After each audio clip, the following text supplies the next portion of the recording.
کہنے لگا نہ مایوس ہونا، نکل کے صحرا سے، جس نے روما کی سلطنت کو الٹ دیا تھا، نکل کے صحرا سے۔ گرمی دیکھو اس شعر کی، ولولہ دیکھو اس مرد کا جو مصور پاکستان ہے، نکل کے صحرا سے جس نے روما کی سلطنت کو الٹ دیا تھا، سنا ہے میں نے یہ قدسیوں سے، وہ شیر پھر ہوشیار ہوگا۔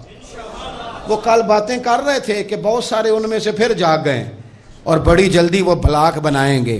سنا ہے میں نے یہ قدسیوں سے کہ وہ شیر پھر ہوشیار ہوگا، وہ آئے گا میدان میں، نکلے گا، اور انشاءاللہ یہی چراغ جلے گا تو روشنی ہوگی۔ قرآن مجید نے واضح کہہ دیا ہے کہ یہودی اور عیسائی تم سے راضی نہیں ہو سکتے حتی تتبع ملتہم، جب تک کہ تم ان کے دین کی پیروی نہ کرو۔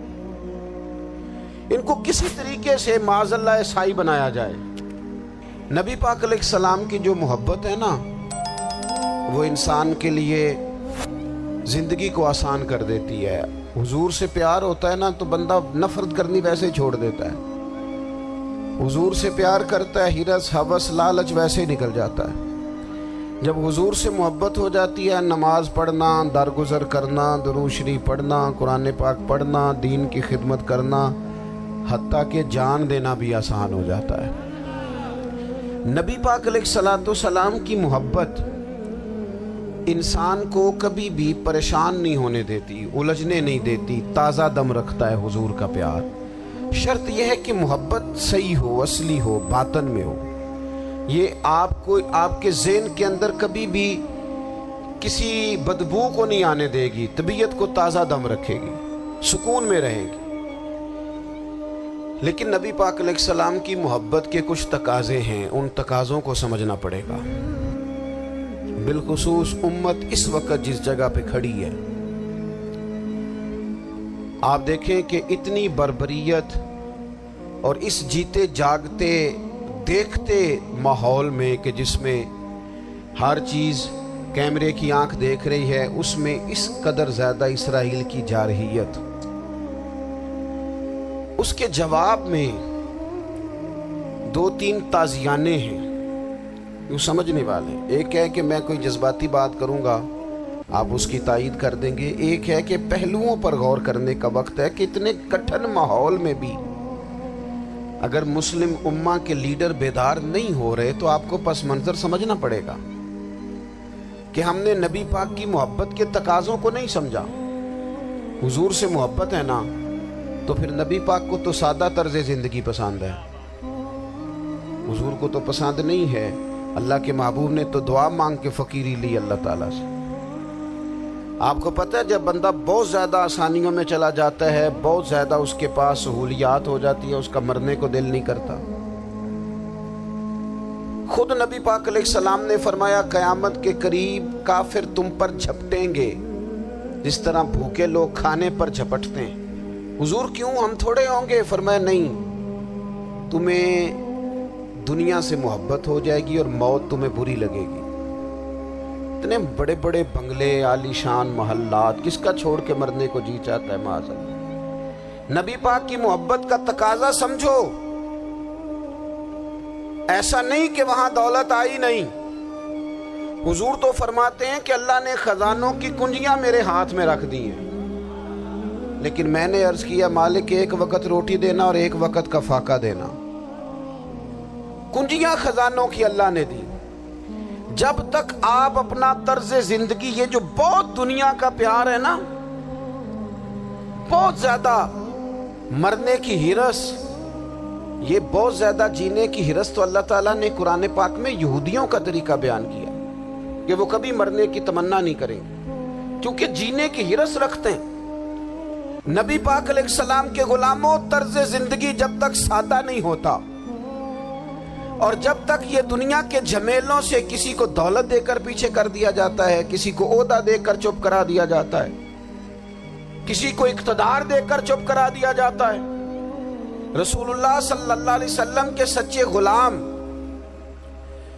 انہیں ایک بات کی سمجھ آ گئی تھی کہ ہمیں ہمارے رب نے کہا ہے قل ان کنتم تحبون اللہ فاتبعونی یحببکم اللہ، اے محبوب آپ ان سے فرما دیں اگر رب سے محبت کرنا چاہتے ہیں تو آپ کی پیروی کریں، اللہ خود ان سے محبت فرمائے گا جب رب بھی ان کا ہو جائے گا، جب رب بھی ان کا کی محمد سے وفا تو نے تو ہم، یہ جہاں چیز ہے کیا، یہ لوح و قلم تیرے ہیں، اس کا کیا مطلب ہوا؟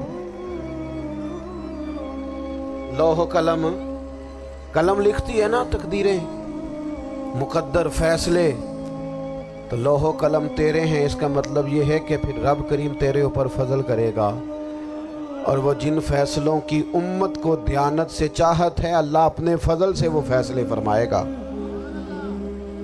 جب تک زندگی حضور کی غلامی کی طرف نہیں جاتی وہ اللہ تعالیٰ کی تائید نہیں پاتی۔ حضرت عبداللہ ابن حذافہ رضی اللہ تعالیٰ عنہ کو رومیوں نے قید کر لیا تھا، اور جب رومی آپ کو قید کر رہے تھے، پکڑ رہے تھے، جنگ میں کچھ موڑ ایسا آ گیا کہ بظاہر مسلمانوں کے قدم پیچھے ہٹ رہے تھے، تو 1000 آدمی نے، 100 آدمی نے مل کے آپ کے گرد گھیرا ڈالا اور بڑی مشکل سے آپ کو گرفتار کیا۔ جب بادشاہ کے سامنے لے گئے نا تو بادشاہ سے اس کا سپہ سالار کہنے لگا کہ بندہ ضائع کرنے والا نہیں، یہ بات سمجھیں آپ، ہماری طبیعت کے مطابق جو بندہ پورا نہیں اترتا ہم ضائع کر دیتے ہیں۔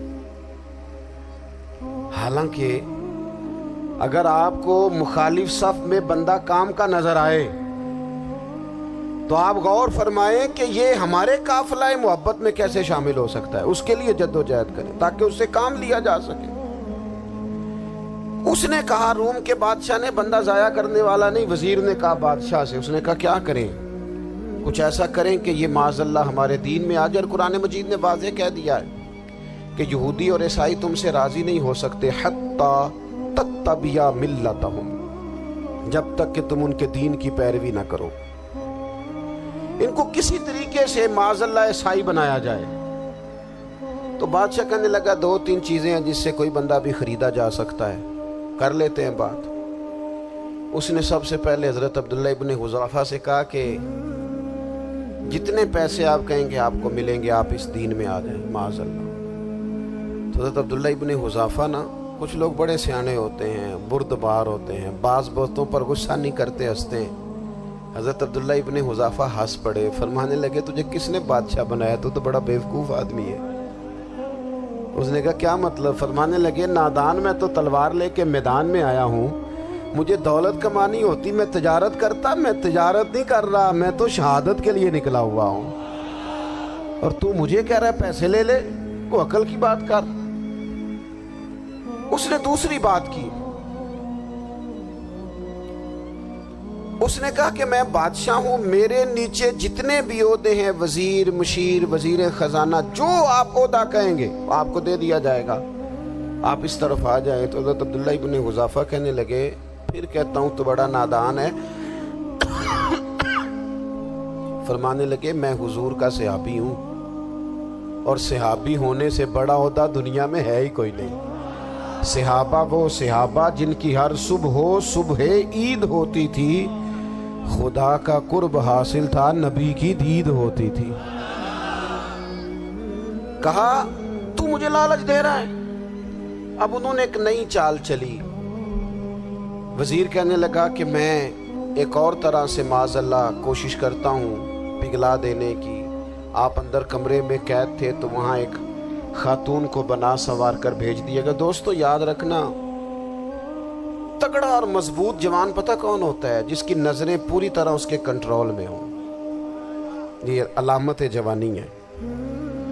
جس آدمی کا پوری طرح، 2 لوگ دنیا میں کبھی کوئی کارنامہ سر انجام نہیں دے سکتے، ایک جو حرام کھاتا ہو، ایک جس کی نظر ناپاک ہو۔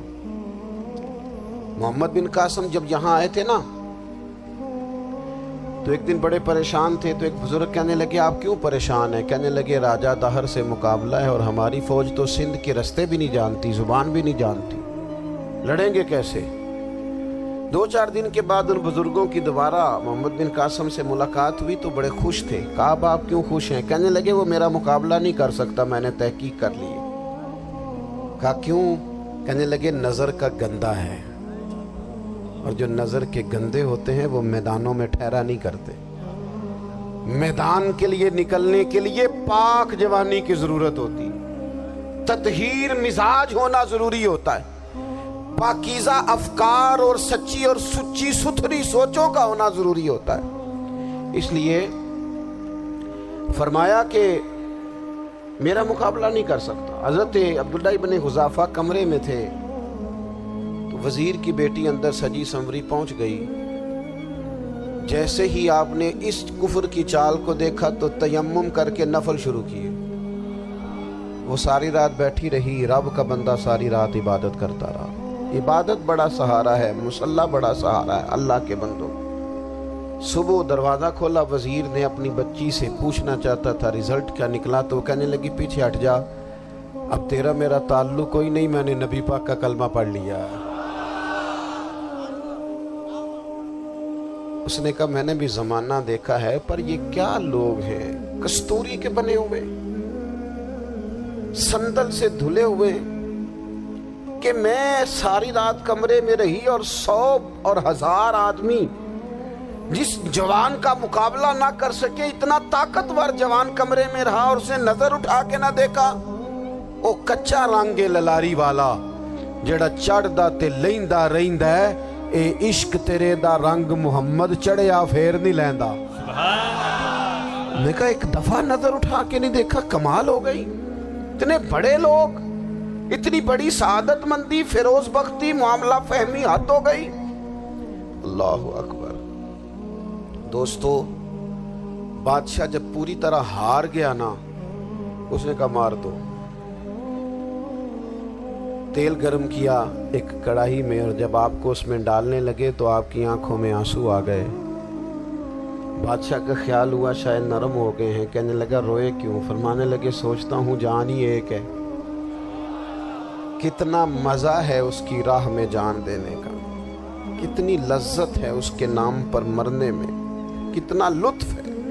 جے تو چڑھیا اتے دار بھی نہیں، تے جے تو وکیا عشق بازار بھی نہیں، تے ایڈا سستا سودا پیار بھی نہیں، تے ایڈا سستا لبدا یار بھی نہیں۔ کئی جنگل گانے پیندے نی، کئی دوزخ لنگنے پیندے نی، جے وہ اس ملوں بھی مل جاوے، ایدوں سستا ہور بپار بھی نہیں۔ تے کچھ سمجھ نہ آوے لوکاں نوں وہ کادے نال شہید کرے، ڈٹھی یار دے ہاتھ تلوار بھی نہیں، پر او دا خالی جاندہ وار بھی نہیں۔ کہنے لگے ایک جان ہے نا، تو دل کرتا ہے ہزاروں ہوتی تو ایک ایک کر کے محبوب کے نام پہ قربان کرتا، جب میرے پاس ہے ہی ایک، کروں کیا؟ حضرت عبداللہ ابن حذافہ رضی اللہ تعالیٰ عنہ جب روئے اور بادشاہ نے یہ بات سنی تو بادشاہ اٹھ کے کھڑا ہو گیا، سارے وزیروں مشیروں کو کہنے لگا تم نے کہا تھا نا بندہ ضائع کرنے والا نہیں، یہ بھی ضائع کرنے والا نہیں۔ کہنے لگا میرا ماتھا چومو، تم جیسے لوگوں کو قتل نہیں کرنا چاہیے، آزاد کرنا چاہیے۔ عزیز، اپنی زندگی سے نا یہ بہت زیادہ ہرس، ہوس، طمع، اور یہ کسی بات کی بھی ہو، ہرس صرف پیسوں کی نہیں ہوتی ہے، شہرت کی بھی ہوتی ہے، یہ بیماری انسان کو اقتدار کی بھی ہوتی ہے، تعریف کی بھی بیماری ہوتی ہے، یہ سارے نقص ہوتے ہیں لوگوں کو، اور معاذ اللہ بعض جبوں کبوں کے اندر بھی ہوتے ہیں، وہاں بھی پنپتے۔ اپنی زندگی جب تک اس سادگی میں نہیں لاؤ گے جو رسول پاک نے عطا فرمائی، جب لوگ آسانیوں میں پوری طرح الجھ گئے تو پھر وہ دور ہوئے اور کفر چڑھ گیا۔ دوسری بات، اللہ کے محبوب صلی اللہ تعالی علیہ وسلم کی محبت ہم سے تقاضا کرتی ہے کہ ہم اس مشن کے لیے کام کریں جس مشن کے لیے رسول پاک نے کام فرمایا ہے۔ ہم سارے کام بڑی مضبوطی سے، سوچ سمجھ کے، تدبر سے، حکمت سے، تقاضوں کو مد نظر رکھتے ہوئے کرتے ہیں سارے کام۔ دین کے کام میں ہمارا مزاج نہیں ہوتا، او ہو جائے گا جی، آپ بسم اللہ پڑھیں جی، شروع کریں جی۔ آپ تقاضوں کو سمجھیں، چیزوں کو دبائیں نہیں، چیزوں پر غور کریں۔ کسی کے ذہن کی سطح پر سوال ابھرتا ہے، اس کا تسلی بخش جواب دیں۔ اپنی زندگی میں دین کے کام کے لیے اپنے آپ کو وقف کریں. اور دین کے کام کے بہت سارے پہلو ہیں. ہزاروں لوگوں کو قرآن پاک ٹھیک پڑھنا نہیں آتا. ہزارہا لوگ ہیں جو قرآن مجید کے مطالب سے آگاہ نہیں ہیں. دین کی بنیادی ضروریات سے لوگ نابلد ہیں. میں آپ کو کس طرح یہ بات سمجھاؤں کہ ہزاروں کی تعداد میں طلاقیں اس لیے ہوتی ہیں کہ مردوں کو طلاق کے مسئلے نہیں آتے. انہیں پتہ نہیں ہے کہ مجھے حقوق زوجین کے معاملے میں کیسے چلنا.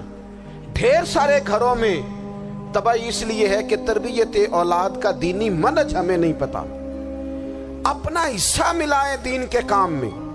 ایک آدمی کو اگر تو نمازی کرنے میں کامیاب ہو گیا, تیری زندگی بدل گئی. وہ دین بیزار لوگ جو ہمارے بیچ بیٹھ کے ہماری نوجوان نسل کو پگڑی اور داڑھی کا نام لے کے بنیادی طور پر دین سے دور کرتے, ایسے نوجوانوں کو دین کا پیغام محبت دے کر دین کے قریب کرنا ہماری ڈیوٹیوں کا حصہ ہے. ہمیں ذمہ داری کا احساس کرنا پڑے گا. ہمیں یہ خاص قدم اٹھانا پڑے گا, توجہ دینی پڑے گی. مساجد, مدارس, میں آپ سے عرض کروں, اتنی ڈٹ کے مخالفت ہوتی ہے نا مدرسوں کی, اتنی ڈٹ کے. میں ادارہ چلاتا ہوں, اس کے چلانے میں جو مشکلات ہیں وہ تو ہم بتا نہیں سکتے آپ کو, اس لیے کہ میری قوم, میرا اس قوم سے تعلق ہے جو نعت خواں امیر کرنا چاہتی ہے, مدرسے نہیں. ہاں, نقیب خطیب پیدا کرنا چاہتی ہے, شعر و شاعری کی زندگی کو پروان چڑھانا چاہتی ہے. فقط ہمارا ان لوگوں سے تعلق ہے جو لاکھوں کروڑوں روپیہ محافل پہ لگائیں گے. اور قاری صاحب بیچارے اگر مسجد کا کوئی ہونے والا کام کسی وقت بتا دیں گے تو وہ بڑی مشکل آ جائے گی ان کے لیے. یہ کیسے ہو سکتا ہے, آپ نے یہ ڈیوٹی بتا دی. مدارس اور جتنا اہم رول دین کو پھیلانے میں مدارس اسلامیہ کا ہے, اتنی زبردست. لوگوں کا خیال ہوتا ہے میری طرح کے لوگ شاید کام کرتے ہیں, ڈیوٹی کرتے ہیں. یہ 10-15 لوگ آپ کو نظر آتے ہیں جو آپ کو کہیں میڈیا پر یا ادھر ادھر ڈیوٹی کرتے. مخلص لوگ اپنی جگہ پہ وہ بھی بڑا ہی کام کر رہے ہیں, جو میڈیا پہ آ کے بھی اخلاص سے اور درد دل سے کو دین کی, ان کی بھی کسی بات کی حوصلہ شکنی نہیں. لیکن ہزارہا اساتذہ جو مدارس میں بیٹھ کے پڑھاتے ہیں, جنہوں نے وہ سارے لوگ تیار, آپ سمجھ نہیں سکتے کتنا بڑا کام. حفظ کا استاد جو ہوتا ہے نا, اس کی ڈیوٹی 24 گھنٹے ہوتی ہے فجر سے پہلے, اور اس نے بچوں کو اٹھانا ہے. تنخواہ تو ہم انہیں دینا نہیں نہ چاہتے جی, تنخواہ نہیں دے دی انہوں نے. ہمیں مولوی امیر نہ ہو جانا. مولوی نو تے سوٹ بھی 27ویں والی رات دے ہے تاکہ کدھر سوان کے عید والے دن پا نہ لوے, کیونکہ 27ویں تو بعد تے درزی پھڑتا ہی کوئی نہیں. کیوں حضرت, ایسا ہی ہے نا, اس وقت تو نہیں نہ لیتا. تو ہم چاہتے ہیں مولوی ہماری مرضی کے ہماری طرح کا سوٹ نہ پہن لے. مدارس کی مضبوطی آپ یہ دیکھ لیں, یہ صلاح الدین ایوبی کا تعلق بھلا کس چیز سے تھا؟ غوث اعظم کے مدرسے سے. حضور غوث اعظم کے مریدوں کی جماعت اس کے ساتھ شامل تھی. کون لوگ تھے جنہوں نے مدارس سے فیض پایا؟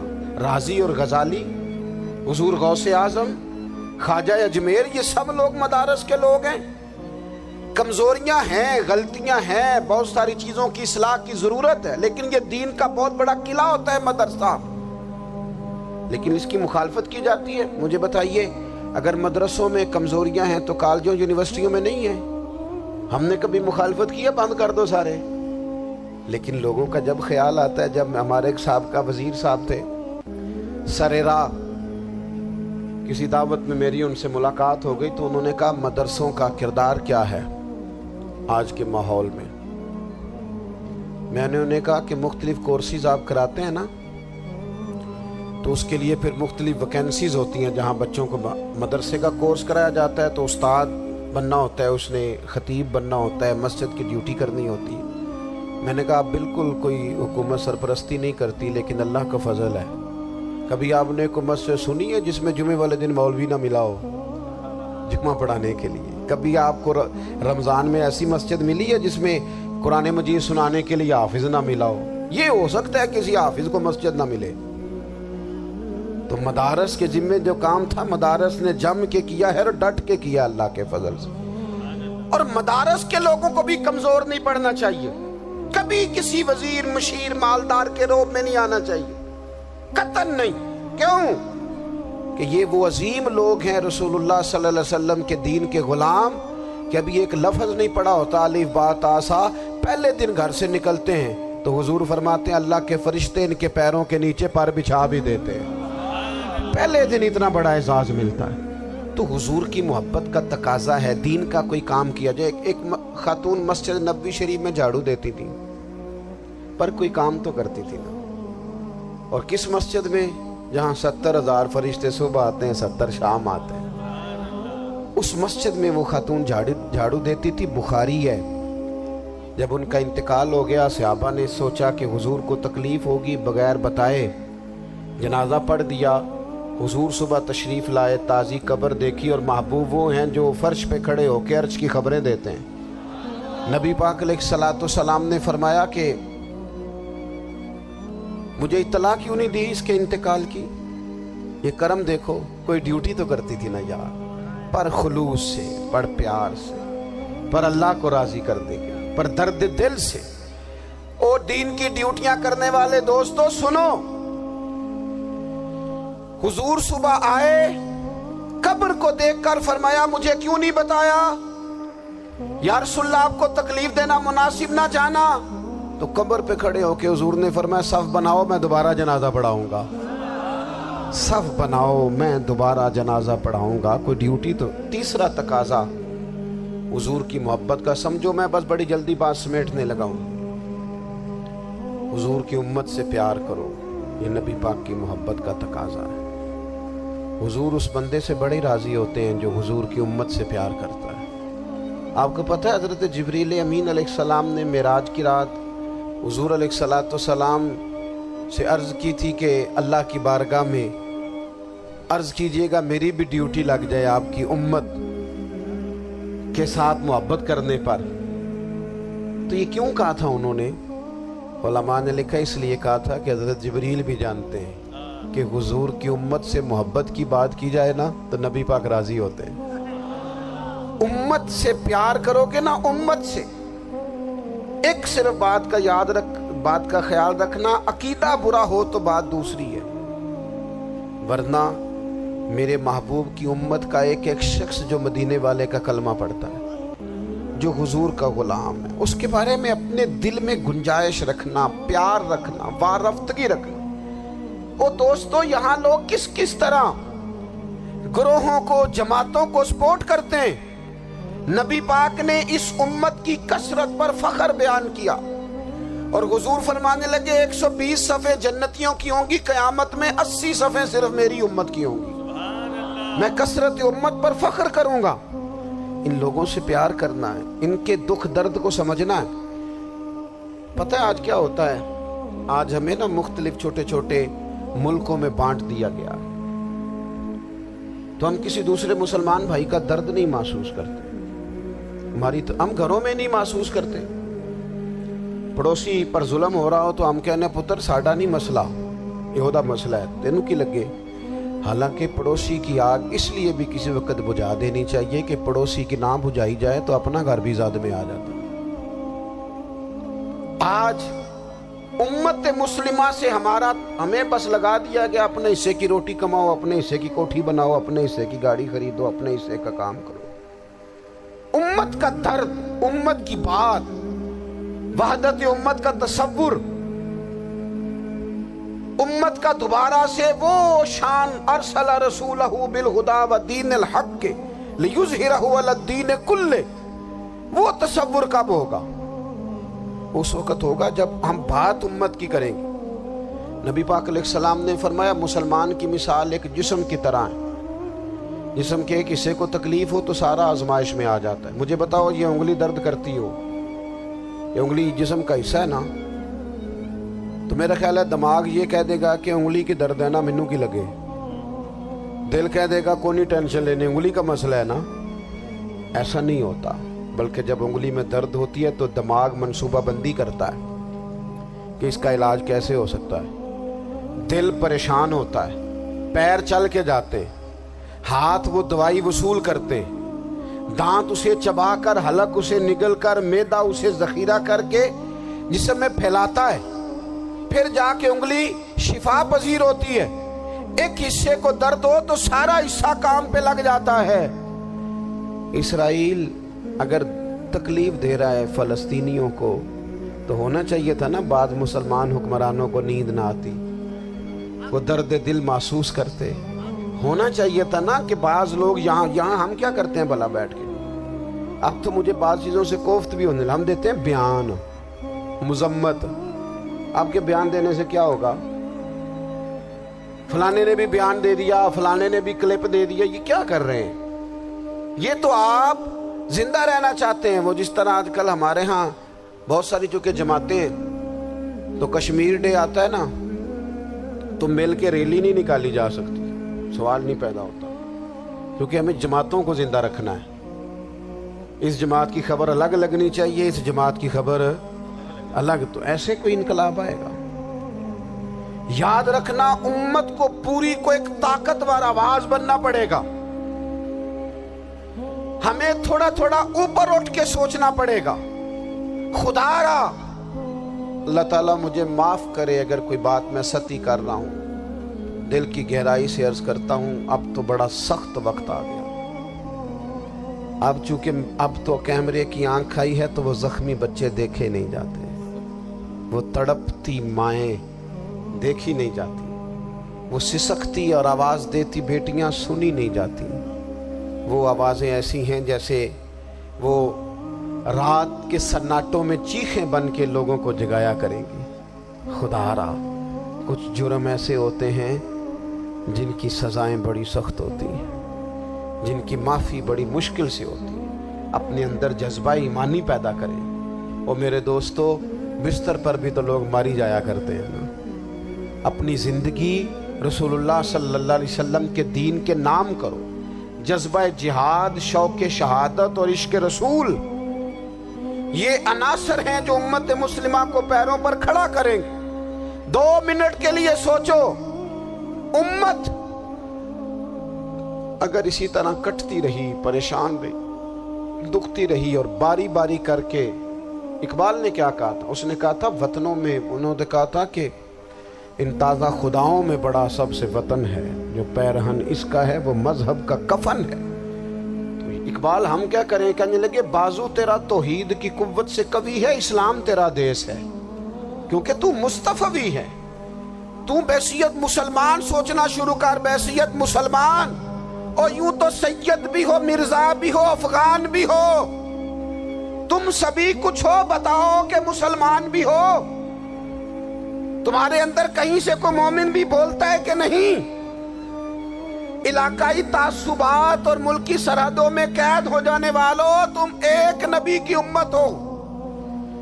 کیوں نہیں سمجھتے جب کشمیر کی بیٹی روتی ہے تو مدینے والے محبوب پاک علیہ السلام کی امت کی بیٹی روتی ہے، جب فلسطین کی بیٹی روتی ہے تو امت کی بیٹیاں روتی ہیں۔ خدا را کچھ درد دل اپنی طبیعت میں پیدا کریں۔ میں حکمرانوں کی بات نہیں کرتا، میں تو عام لوگوں سے ایسے تبصرے سنتا ہوں جو نہیں کرنے چاہیے۔ وہ نہیں جی نہیں، دوسرا رخ بھی دیکھو، عام آدمی اٹھ کے، عام لوگ بھی یہ خطرناک سوچیں اور ان سے خوفناک نتائج برآمد ہوں گے۔ تو 3 باتیں میں نے آپ کی خدمت میں عرض کی ہیں۔ ایک تو کوشش کریں اپنی زندگی کے اندر کہ زندگی کو سادہ کریں، پیسہ ضرور کمائیں لیکن پیسے سے پیار نہ کرو، پیار تو مدینے والے رسول سے کرنا۔ دولتیں، ہرس، ہوس، طمع، ان سے باہر آؤ۔ اور دوسری گزارش آپ کی خدمت میں یہ عرض کی ہے، کچھ نہ کچھ دین کا کام، اور اس میں بھی شہرتوں سے بچتے ہوئے، تصویروں سے بچتے ہوئے۔ میں ہر محفل میں شاید کہتا ہوں میری فوٹو آ رہی ہے اور لائیو آ رہا ہے اور فلاں ہو رہا ہے، لیکن اس محفل کا خوبصورت انسان وہ ہے جو سب سے پیچھے بیٹھا ہے، وہ کسی فوٹو کے لیے نہیں آیا۔ اور میں ڈھیر سارے لوگ دیکھ رہا ہوں، یہ جو آگے بیٹھ جاتے ہیں بعض اوقات 5، 7، 10 لوگ، یہ بڑی تصویر سازی کرتے ہیں، لیکن جو پیچھے بیٹھے ہوتے ہیں، ان کی کوئی فوٹو نہیں آتی۔ اور میں نے بہت سارے لوگوں کو دیکھا ہے کبھی موبائل کو ہاتھ بھی نہیں لگاتے، لیکن جن کے لیے آئے ہیں انہیں تو پتہ ہے نا کون کون آیا ہے۔ اور کچھ دین کے لیے کریں۔ اور تیسری گزارش آپ کی خدمت میں یہ ہے کہ امت بن کر بھی ضرور سوچیں اور امت کے دکھوں کا مداوع بھی کریں، اور امت مسلمہ کا درد بھی اپنے سینے میں ضرور محسوس کریں۔ اللہ تعالی ہماری اس بزم کو جی ایک بات اور سن لیں جی، نبی پاک علیہ الصلوۃ والسلام نے ارشاد فرمایا، لائیں جی، حضور سید عالم علیہ الصلوۃ والسلام نے ارشاد فرمایا کہ جب تک بندہ اللہ کے بندوں کی مدد میں رہتا ہے نا، اللہ بھی اس کی مدد کرتا رہتا ہے۔ یعنی اگر آپ امت کے لیے سوچتے ہیں، کوئی امت کے لیے فکر پیدا کرتے ہیں، کچھ امت کی سوچیں لاتے ہیں، تو اللہ بھی مدد فرمائے گا۔ اور یہ بات اچھی طرح یاد رکھیں، جب بھی بندہ کوئی ایسا کام کرتا ہے نا جو خالص اللہ کی رضا کے لیے ہو، تو رب کی مدد ضرور آتی ہے۔ وَلَقَدْ نَصَرَكُمُ اللَّهُ بِبَدْرٍ وَأَنْتُمْ أَذِلَّةٌ، تو یہ کام کریں گے تو اللہ کی